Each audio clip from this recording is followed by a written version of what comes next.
Welcome. I am not that tech person. I need interaction. I need you to energize me. So this talk is overcoming the challenges of mentoring. Successful mentoring doesn't just happen, it's planned. Who am I? I am Kim Crayton. I have a website, juniordevmentoring.com. I am at Twitter at KimCrayton1, and then I have Junior Dev Mentoring. I regularly contribute to it's like a one sentence or a daily Monday through Friday, what I call Mentoring Minute, where I'm giving some information about learning, mentoring, newbies, that kind of thing. And I'm also currently pursuing a Doctorate of Business Administration, Technology Entrepreneurship. And my topic is strategies that some senior software developers use to mentor junior developers. So this is a passion of mine. And so what I'll do is give you how this all started. 2 years ago, almost exactly, as an only child, one of my greatest fears was dealing with the death of a parent. And so my father, I realized, had cancer. I took care of him until he passed away. After the funeral and everything, I went to Maui, and let me back up. I am an educator by trade. So I've worked with young people, I work with learners from age 5 till almost in the grave. I've dealt with in the school, out of school, summer camps, public school education. I am certified special needs teacher. I've trained adults who work with kids. So I'm all about learning and how people learn. So, as I said, I went to Maui after my father's passing, and then I sent back a text message to anybody who was interested, who would be concerned about me. I said, I'm leaving education and I'm going into tech. And I put tech in quotes. And I said, when I figure out what that is, I'll let you know. I'd always been interested in technology, but never saw myself as a producer, but a consumer. I'm the person who watches the Apple keynote, not just about the products, but because I want to know why they put that button right there, and how does that work, the thoughts behind it. And so I never wanted to be a teacher. I was like, screw this, I'm done. And my father left me a little money. So I was like, you know, I'm going to dive into what this tech thing is. So for the first 6 months, it was just all about learning. I didn't know there was a thing called Internet of Things. I knew what that stuff was. I didn't know it had a name. UX, UI. I mean, it was like I was like this kid in the candy store just learning, just going, it was amazing. And for the first time I learned being a black female meant something in tech, because I was going to this stuff was free. People were just giving me stuff. So being black with a vagina in Georgia was like, for the first time, I was like, hallelujah. I was going everywhere. If somebody had a free ticket, I was taking it. I was at my first JavaScript conference and did not know what JavaScript was. Had no clue. I just sat there. I was like, I'll pick up some of this. I'll figure some of this out. So that was my first 6 months, just diving into this whole thing that I knew nothing about. And I just quickly realized how generous the community was. So I was like, okay, for me to really get this, I'm going to have to learn how to speak the language. So you have all these boot camps and tutorials. Oh, learn and code in 30 days and get a $90,000 job, da-da-da-da-da, which spawned my blog posts. Because I actually was doing a blog called Tech Talk for Non-Techies at the time, where I was finding YouTube curating information to help people who in the normal community who just weren't tech savvy. And I was just getting pissed because I was like, what the hell is wrong with me? Till I realized, stop lying to newbies. This shit's hard. Stop saying it's not. Please stop saying it's not. Because you wouldn't want a doctor to say, somebody said, it was easy. I just went on through that. Or an attorney, man, I took an online 30-day course and I got my certificate, I got my license, and I'm gonna do your divorce. You wouldn't want that. But yet we keep lying to newbies about, this is so easy. Everybody can do it. A lot of people can do it, but it's not easy. It's hard, but it's worth it. And so what really interested me is the growth of technology. Technology touches everything. And so I am an educator. My last job in public education was I worked in high schools, where I could care less if they knew how to read, write, and whatever. My job was to get them ready for the real world, because school is an artificial environment. Nobody in the world is going to give you a paycheck just for participation, for just showing up. That's not going to happen. You got to demonstrate something. And our young people just do not know how to demonstrate anything. But technology touches everything, and they're just not prepared. I'm of the belief that their second language needs to be a coding language. They don't have to be a programmer, but they need to learn how to speak the language. Just like everybody's not an English major, everybody doesn't need to write, but we all need to speak English to understand, in the United States, how to communicate. So I think it's that vital. And so, and particularly in Atlanta, we have such a eclectic tech scene. Unlike other places where they specialize, we have everything in Atlanta. We have sports tech, entertainment tech, fintech, healthcare. We have great colleges and universities. We have all that coming in one place in Atlanta. So it's been really important to me that this whole coding movement gets started. And you just do a Google search on Indeed, and you can see how many jobs are out there. Everybody's talking about there are not enough coders out there, and there's so many jobs. Well, there's a reason. This shit's hard. So there's an ongoing mantra, they're in the developer community that, oh, there are so many jobs out there. But then you hear that there's a challenge of finding people entering the space. They're like, there are not enough people entering the space. I disagree with that. There are people every day making the decision to go into to learn the code. And like I said, the developer community is overwhelmingly generous. I'm a black female. I love you guys. I mean, I walked in there yesterday. I have not seen so many white men in one room. It was like, oh my God. But I was like, hey, you brought me, so good for you. And it's affecting business costs, because if you don't have the programmers, businesses aren't able to, and business is about bottom line. So they're not able to produce. They're not able to get their deliverables out. You have people who don't. So it's really affecting the business environment. And so what I want to talk about, because this is where people get upset about, get confused about mentoring. So I want to talk about 4 quadrants of mentoring. So there's a difference between professional and personal mentoring and mentoring for youth and adults. So when you're mentoring for youth, it's all about them. It's not about you at all. As the adult in the relationship, it's all about getting them to where they are tax-paying citizens, law-abiding, and can produce. That's what when I'm mentoring a young person, it's not about my feelings. It's about making sure that when they become of maturity, they can fend for themselves.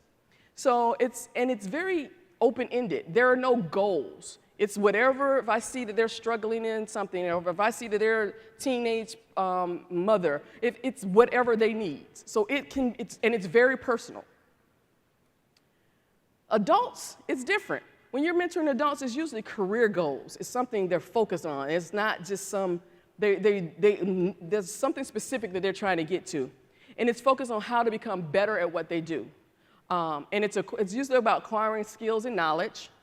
And best practice is that it's mutually beneficial. It's a great relationship for the mentor and the mentee. Who wants to mentor somebody they don't like? Who wants to be mentored by somebody who is rude and discounts your value, whatever? So we're adults. So, also mentors find themselves in both adults can find themselves in the role of mentor and mentee, because when you're working on, you're learning closure. Somebody might know an aspect of closure that you don't get, so you mentor them, but there might be an aspect of closure that they don't get, so you mentor them. And so it has to be a balance. It has to be a peer-to-peer thing. It has to be a mutual respect. Also, the personal. When I'm mentoring young people, it's very personal. I'm in their family's life because I really can't impact them if I'm not impacting the family.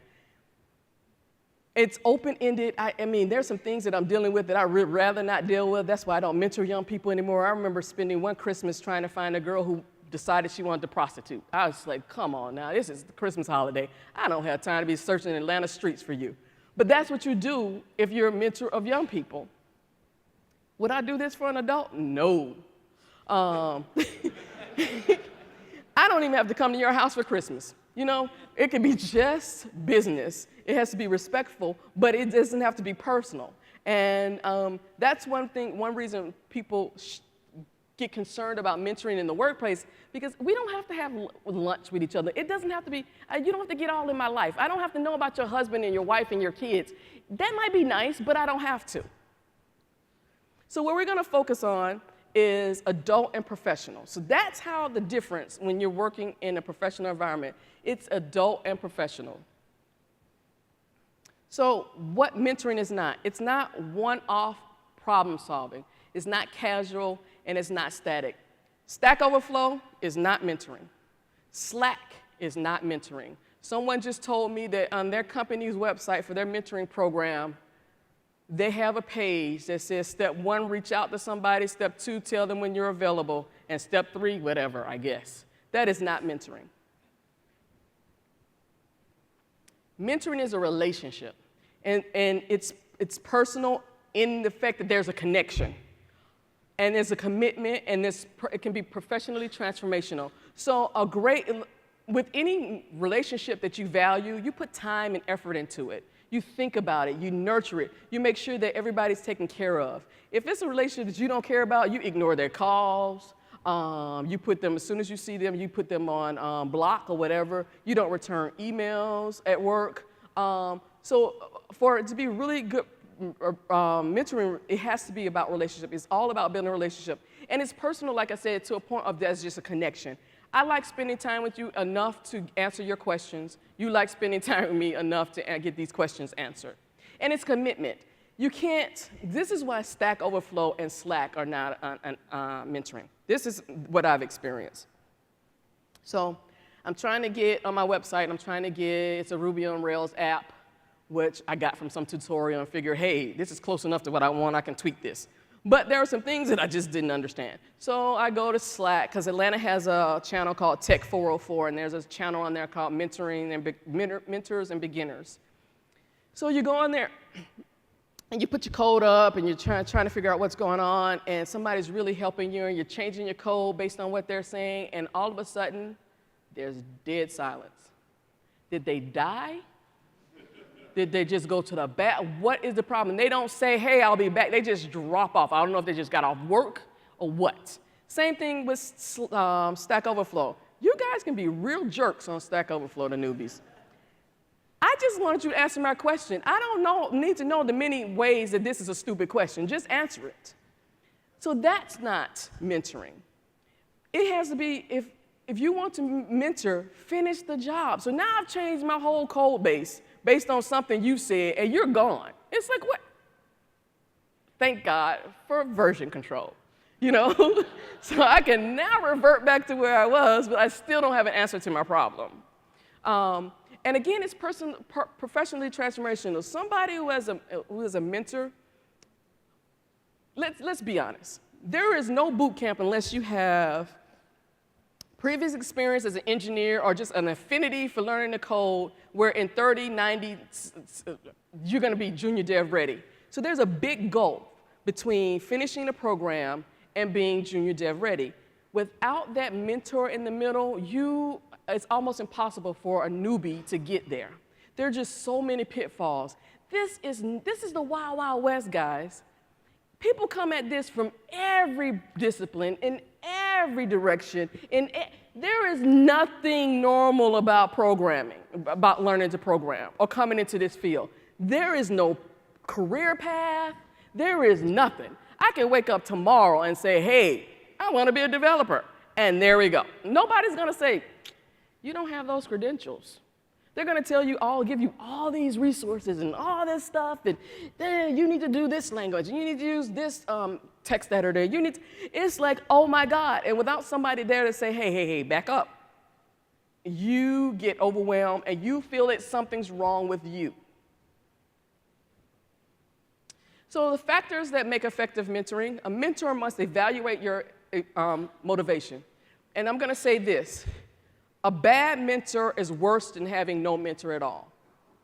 And you need to be honest about that. Everybody does not need to be around somebody who's learning. Think about if you've taught your child to drive, and you say, I just can't do that, somebody else got to do it. Everybody cannot be around learners. Take an honest assessment of your time, your talent, and your temperament. Because when you take on a mentor, they're expecting you to respond in a timely manner. You know, let's say you set up a beginning, I'll get back to you in 24 hours or something. Do that, because again, it's a relationship. And when you don't get back to a learner, just like with any learner, they're sensitive. It's like having, I guess what a snake feels when they shed their skin, you're just exposed. And when your mentor doesn't get back to you, it's just like, oh my God, what did I do? You know, it's just like all this other stuff going on that that's a headache you don't need. And you need to set realistic goals with your mentee. And for mentees, it's reciprocity. I tell when people ask me about getting a mentor or how to network, do not ask for anything unless you've given. So so make sure you're in a giving space. That's how I got one of my mentors. He runs the JavaScript meetup in Atlanta. He's like, you just keep coming back. You just keep coming back. I have no other job. This is for me I had no plan B. So it's like, I got to figure this out. So he just saw that I just kept coming back and kept asking questions. Respect the mentoring relationship. If someone has scheduled a time with you, be there. If they've given you homework, get it done. If they've done, just no excuses, just get it done because they're volunteering their time and their talent to help you. And have identified desired goals. I want to be a front-end developer. I want to learn Clojure. I want to do this. If not, it's going to go on and on and on, and it never ends, and then that's when the mentor just drops out because now you've just sucked up life. And no one has time for that. Reasons why the development community needs effective mentoring. The industry needs to do a better job at recruiting and retaining the numbers of new developers it needs to fill these jobs. We can do a better job of this. Newbies find it difficult to level up on their own. We don't know what we just did. It's just so much out there that you just don't know, that you just don't know. You don't even know how to begin to ask the question because you don't even know that thing exists.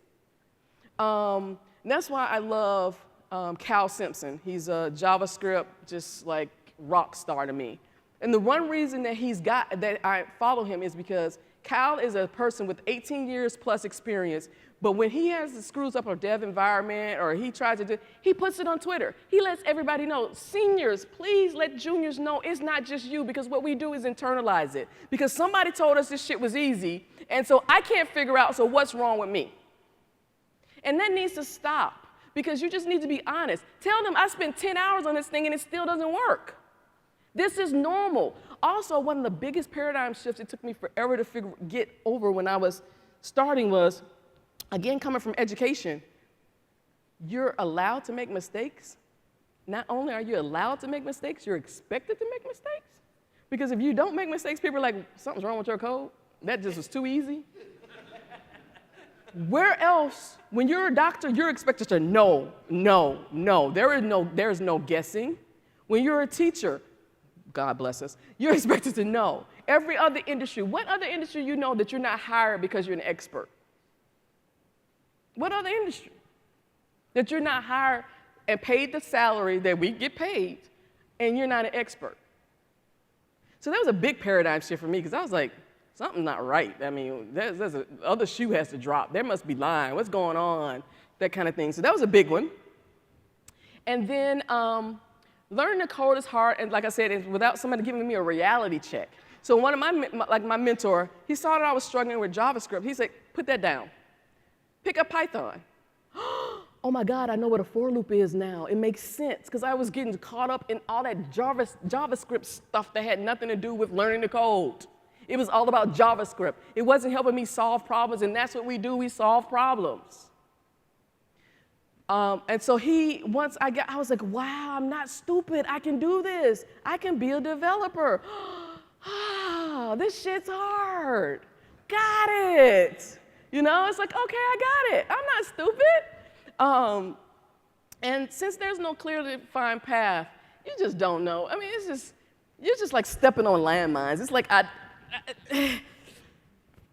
closure, I mean, it's like you just don't know. And then somebody gives you, again, slack. They'll say, you're doing something, and then they'll mention something totally off there. And it's like, what? Now I got to go research that? I just want to do this. And so it's just like, again, you don't know what you don't know. So you just go chasing that thing over there, and then you come back 2 days later, that didn't work, but you still have this problem. This is something I want to touch on because I keep hearing this term, impostor syndrome. This is a pet peeve of mine. I don't have many pet peeves because I don't really take that seriously. But this, when it comes to learners, I take very seriously. Learners are not suffering from impostor syndrome. They are learning. Learning is hard. You would not tell a baby, get your ass up and walk. You're suffering from impostor syndrome. No, it takes process. They have to first roll over. Then they have to scoot. Then they have to pull up. Then they have to crawl. And then they do this thing right, boof. You don't say, get up, you're suffering from imposter syndrome, but we do it all the time to new people. Learning is hard. Learning is hard. And I hear people, young newbies all the time, oh, I'm suffering from imposter syndrome. Shut up, you're not. You're learning. There's just one more negative hat that they put on that says, I can't do this. And we're not going to get the numbers in that we need with people who are trying to come into code saying, I can't do this because how do you, you can't even fake being in programming because you're not even a programmer. That doesn't even make sense to me. It's like my saying, you know what, I'm a white male, but I'm an imposter. I'm suffering from imposter syndrome. Everybody can look at me and see I'm not a white male. It's never going to be possible. So how is that possible? So if you to me, please, if you come across a newbie who says, I'm suffering from imposter syndrome, please sit them down and say, no, sweetheart, you're just learning, and this shit's hard.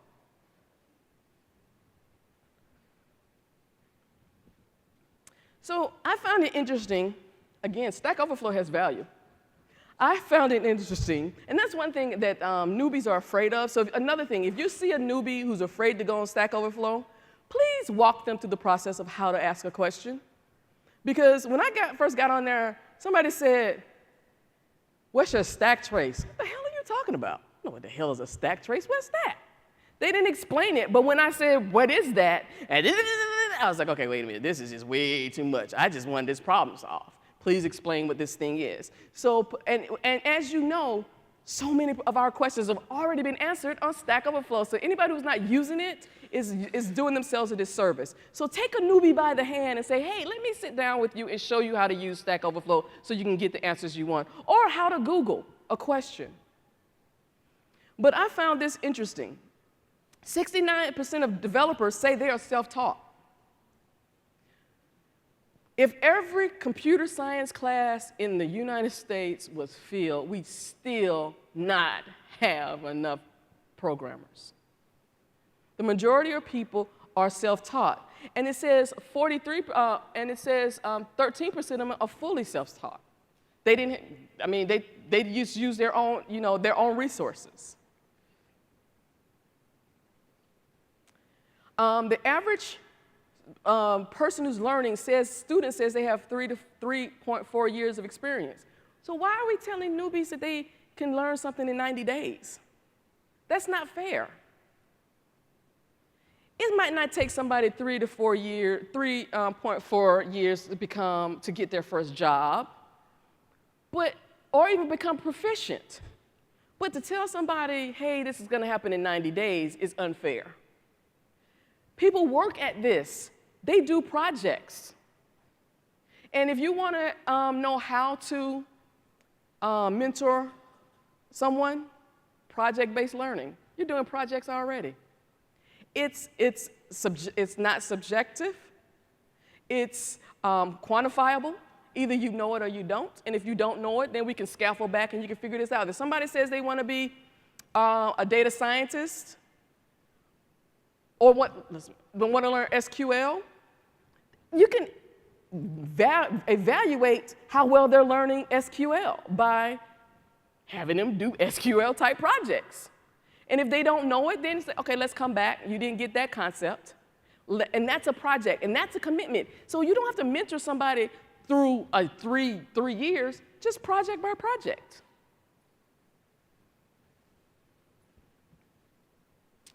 Again, like I said, project-based learning, these are from my blog, is to me the best. That was the best way for me to know that students knew something. I could care less if you were an AP student or if you were an honor student, because honestly, all you knew how to do was take a test, because that's what they taught you. They taught you how to pass a test.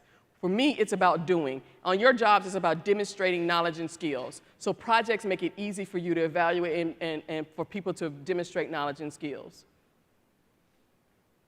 And it says, worldwide, participating in the mentorship program correlates to higher pay. It matters. It helps the person who's learning. It helps the mentor, because it puts you in a space where somebody's asking you a question. I always tell people, you really know something if you can teach it to somebody else.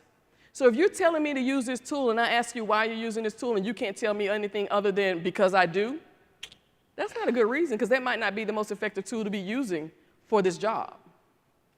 So mentoring helps both participants, as well as it helps productivity and ROI for businesses.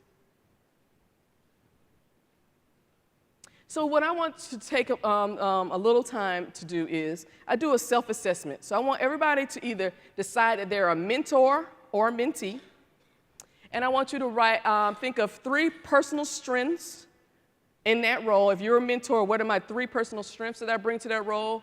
And if you're a mentee, what are 3 personal challenges? And if you're a mentee, the same thing. And I want to at least 3 people to volunteer, because I want to help you work through whatever those strengths and challenges are. So if you can just think about this for a second, think about whatever role you're in. I'm either going to be a mentor or mentee. And what are my 3 personal strengths that I bring to the role of a mentor or mentee? And what are 3 challenges? Again, because this goes back to, you need to have an honest assessment of your time, your talent, and your temperament.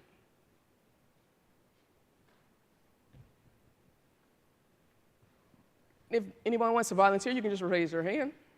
Yes, sir.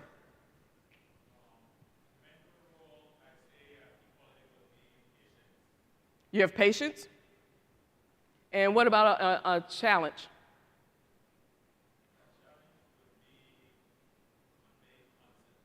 Conveying concepts. So what's your strength again? Patience. All right. So since you have patience, which is good, they're going to test it. So conveying concepts, it's going to take you to, because for me, when you say that, you have to come out of how you learn and think about how the learner learns. So because you have patience, because I have 2 coding students now, one's 10 and one is 16. I'll go over a concept and then I'll have them Google the same concept. They might pick up an article because they might get it by reading. They might do YouTube videos because they might get it by YouTube videos. And then what I have them do, not just watch or read, but now report out. Write something or be able to explain to me what you just read or saw or did or whatever. That tells me that you got that concept. And that also tells me where the lack still is. So if you totally didn't get it, then I need to figure out something else. But if you got parts of it, now, because I've listened to you, now I can say, okay, this is what you have. Now, these are the gaps you have, and let's work on that. Again, now that's measurable, because these are the skills you have. We don't need to go over that part, but these are the things you're missing. So let's write this down and make a plan for how we're going to get those skills. Anybody else? Yes.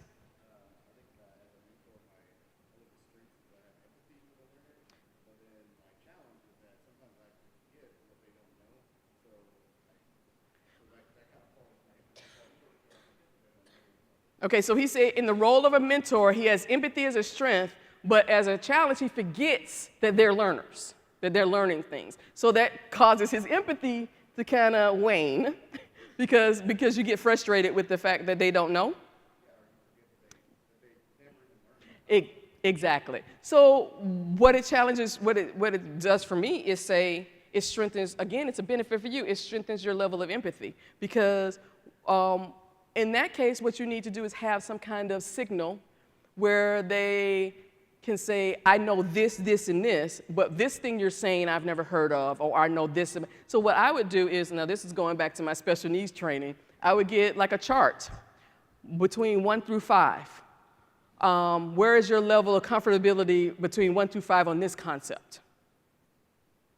And then if it's a 4 or 5, then you let them go off on their own to prove that they understand it. But if it's between a 1 and a 3, then that means you need to do something else until they get to a 1 or a 3 or 4, a 4 or 5.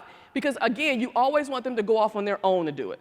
Because again, this job is about problem solving. It's about problem solving. It's about problem solving. You can't problem solve for somebody else. So if the chart is between a 1 and a 3, then you're still sticking with them. When they get to a 4 or 5, then you give them a project to work on so they can demonstrate that they have that skill. Anybody else? Yes. I'll get you two. So my challenge and my strength are kind of related. What is your role? I'm a mentor. Okay. And I'm really good at being responsive to questions that my mentees have. So if they're struggling with a problem and they ask me, hey, how do I work through this? I'm good at responding to that. But the challenge I've had is mentees who say, hey, can you help me learn closure? And then I don't hear anything else from them.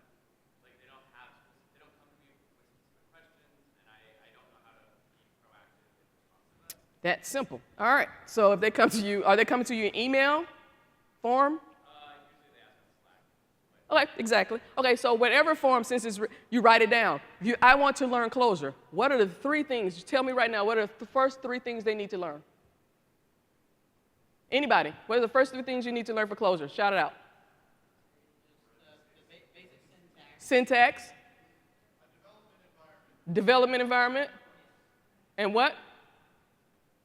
Come on, 3. One more. Math.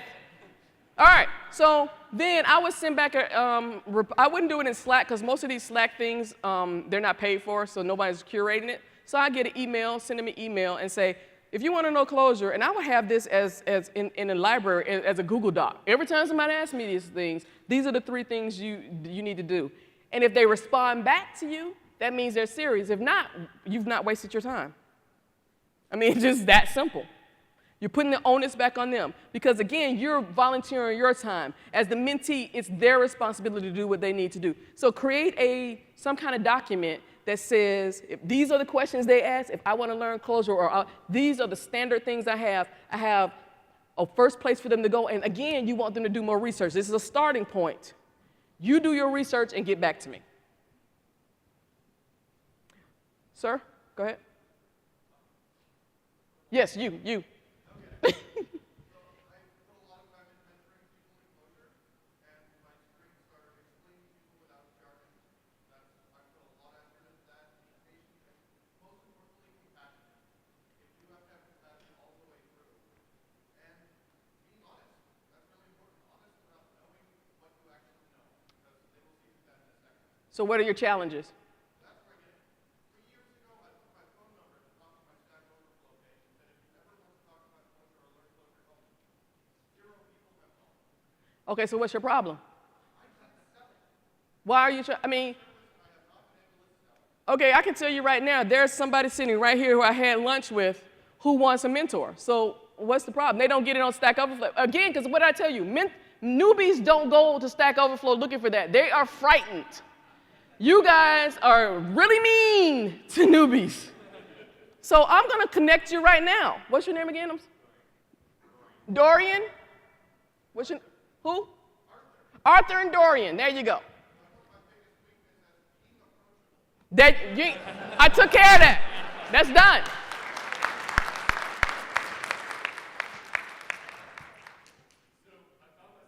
Hold on just a second. Get up, go back. He's the guy standing at the back door. Go ahead. I found myself recently in a position where I am leading a team with people that are more experienced. Right here, excuse me. I'm sorry. More experienced and smarter than I am, but I found that they love to get into really complex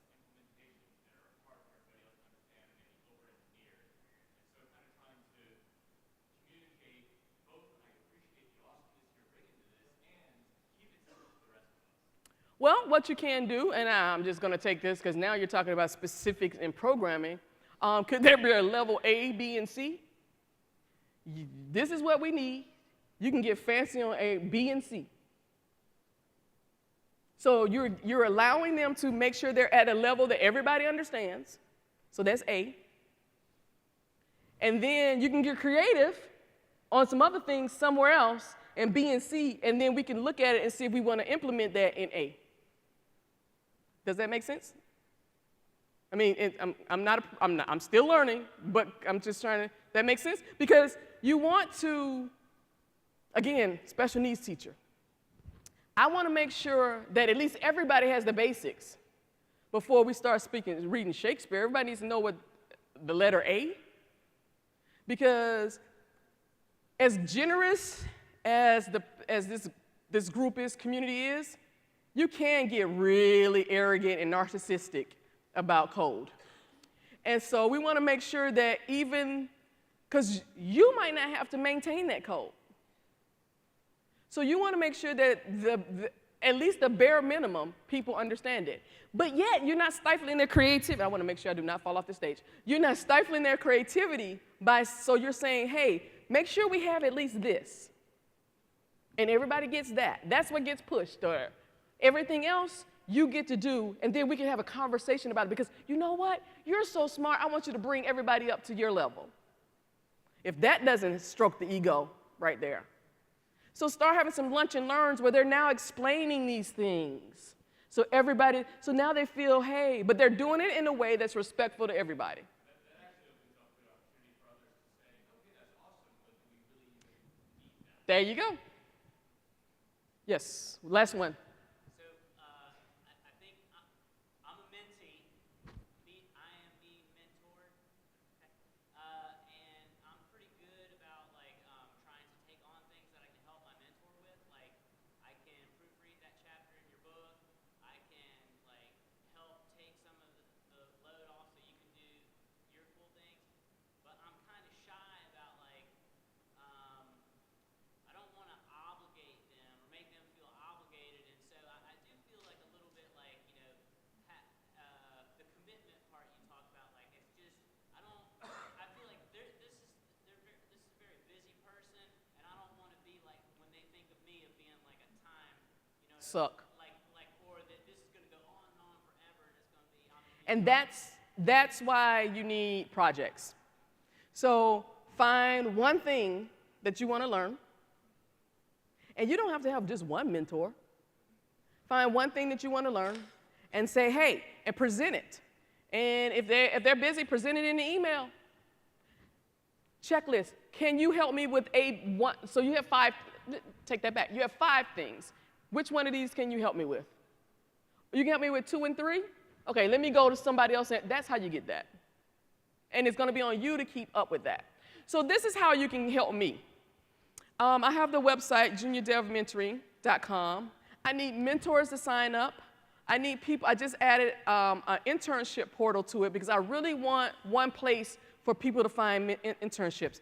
There are tons of internships out there, but they're all word of mouth. No one ever, if you don't know the person who knows somebody, you don't know about the internship. And I also need someone, I want this to be a community project. I want this to be open source. I can't do this by myself. I don't want to do this by myself. And if somebody is willing to help me turn this into an open source project, I would appreciate the assistance. So I am Kim Crayton. Thank you for having me. And this shit's hard.